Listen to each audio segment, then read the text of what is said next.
Un glissement des terrains enregistré à Roubaïa. Nous allons en parler dans cette actualité du jour. Nelly, bonjour et bienvenue.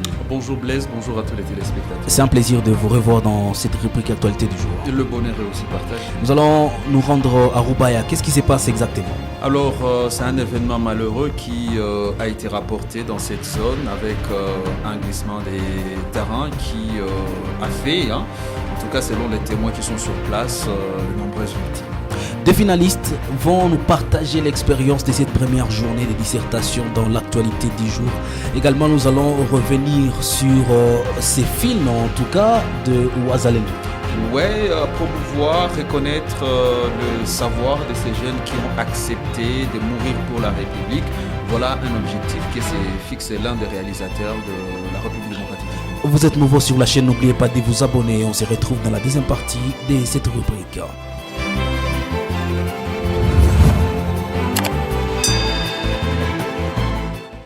Nous allons vivre en image ce qui se passe à Roubaïa, Roneline Tibonera. Des larmes, mort d'homme. En tout cas, il y a des dégâts dans cette partie de la province. Alors, selon les premières vidéos qui nous sont parvenues, mais aussi après ces travaux de recherche, mais aussi d'analyse de la situation, c'est que ce lundi a été pire pour les creusiers artisanaux qui se retrouvent dans le périmètre qui était jadis occupé par la société minière de Bissounzou. Selon les premières informations qui nous sont arrivées, un glissement des terrains a été rapporté dans la zone. Malheureusement, ces glissements étaient intervenus alors qu'il y avait des creusiers artisanaux qui étaient déjà sur les sites et qui faisaient leurs travaux. Et les gens qui sont autour du périmètre vont jusqu'à avancer les risques de compter des dizaines de morts au niveau du territoire de Massissi. Nous allons vivre en image, en tout cas, un non-comment de ce qui se passe à Roubaïa dans cette cité minière.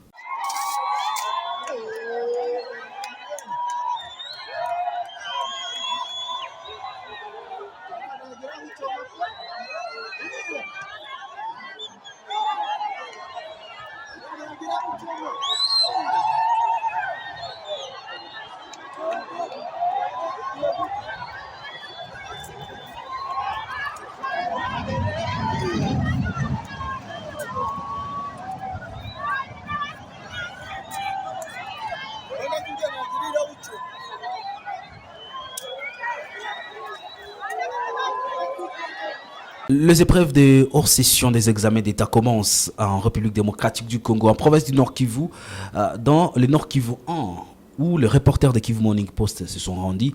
C'est quand même une satisfaction. Ça a été rose pour la première journée. Oui, rose pour Sédégoma, s'il faut le dire ainsi. Ça a été une très belle opportunité, une très belle expérience, surtout qu'il y avait les doutes qui planaient sur l'organisation de cette édition. Surtout avec la journée ville montée à Goma. Parce que les mouvements citoyens disaient, voilà, c'était une opportunité de faire entendre leur voix par rapport à l'état des sièges. Mais heureusement, ces militants de la Lucha ou les collectifs des mouvements citoyens de la province ont essayé de surseoir leurs décisions et d'adopter de nouvelles stratégies, ce qui a donné la chance à ces finalistes, mais c'est là en tout cas qui ont été interviewés, bien qu'il y a une différenciation entre les niveaux des apprenants, mais on peut quand même se dire que c'était une très belle journée de dissertation. Suivons quelques élèves finalistes que nous avons rencontrés dans le rue de Goma. Moi, je suis Karine, élève de l'Institut Moria, je fais la section scientifique. Bon, la dissertation s'est bien passée. Nous nous sommes en sortis très bien. Donc, il n'y a pas de problème vraiment. Bon, j'ai choisi le stygion numéro 1 qui disait que les individus et les êtres vivants qui résistent au changement de la nature, ce ne sont pas les plus forts ni les plus intelligents. C'est ça. Bon, pour conclusion, c'est que pour s'adapter à un milieu, il ne faut pas être seulement très intelligent, ni être ni fort. Le mieux de s'adapter aux divers changements qui peuvent s'observer dans la nature. Non, vraiment, il n'y a pas de problème. L'examen s'est bien passé dans le calme et en toute quiétude. Le nom, c'est Oussine Kéroumam David. Vraiment, c'était un peu bien. On a travaillé la dissertation, vraiment, c'était bien. J'ai travaillé le sujet numéro 4. Bon, je ne me rappelle pas bien du sujet, mais ça parlait de si tu n'as pas la paix en soi-même, comment tu peux l'être avec les autres. C'est ce que je travaille. C'était le sujet à démontrer. Ce que j'ai compris est que si vous n'avez pas la paix en soi-même, vous ne pouvez, si vous n'avez pas la paix en soi-même, c'est difficile de l'être pour les autres parce que tout d'abord, vous n'avez pas la paix en soi-même.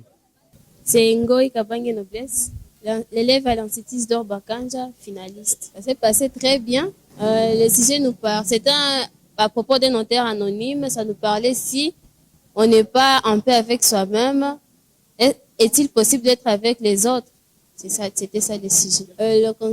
La conclusion que je fais, c'était, j'ai dit que premièrement, nous devons convoiter la paix pour être libre de s'exprimer, de vivre notre passion dans notre vie. C'est Masoka Moulondane Joana, l'Institut Isidore Bakanja. En tout cas, la journée d'aujourd'hui, elle a été merveilleuse. J'ai vraiment aimé. J'ai travaillé le sujet de Charles Darwin qui portait que ce ne sont pas que les espèces intelligentes et fortes qui survivent, mais les personnes qui arrivent à s'adapter à la vie. La conclusion que j'ai faite est que toute personne est capable de s'adapter et d'accepter n'importe quelle situation de la vie, car tout peut arriver et tout est normal. Il suffit juste d'accepter la situation. Et ce n'est pas parce qu'on est intelligent ou fort que ça peut arriver, mais parce qu'on est déterminé. Yoshua Rubura Akile, ici de l'Institut à Moulemi à Kalengera. La dissertation est bien, mais mes collègues de rupture, mais ce qui ont présenté là à Massis, mais on a refusé qu'ils travaillent l'examen. Mais je manque si c'est comment. Si j'ai. L'habit ne fait pas les moines. Donc c'est un jeune garçon attiré par la beauté d'une belle fille. Un jeune garçon attiré par la beauté d'une belle fille. C'est Myriam Chimanga. Bon, ça s'est bien passé par la grâce de Dieu. Nous avons fait du mieux qu'on pouvait. Ben, je m'en souviens pas trop. C'était les crimes contre l'humanité, je sais pas trop. Un film, une production cinématographique en l'honneur, on peut le dire de cette façon, de Wazalendo. Les travaux proprement dit, donc si je vais parler de cette réalisation, débutent en date du 14 mai 2023. L'idée est d'un gène de Saké, du territoire de Massissi, parce que Saké est une entité qui se trouve dans le territoire de Massissi. Lorsque vous posez la question à monsieur Jean-Claude Koulimouchi, qui porte ces projets, il vous dit que depuis un certain temps, on a comme impression que l'histoire de la République démocratique du Congo est racontée par des personnes qui ne la maîtrisent presque pas. Alors, au vu de sacrifices énormes que ces combattants, parce que le Muzalendo c'est un patriote, au vu des énergies déployées par ces combattants, il était important pour ces réalisateurs de leur rendre un hommage vibrant.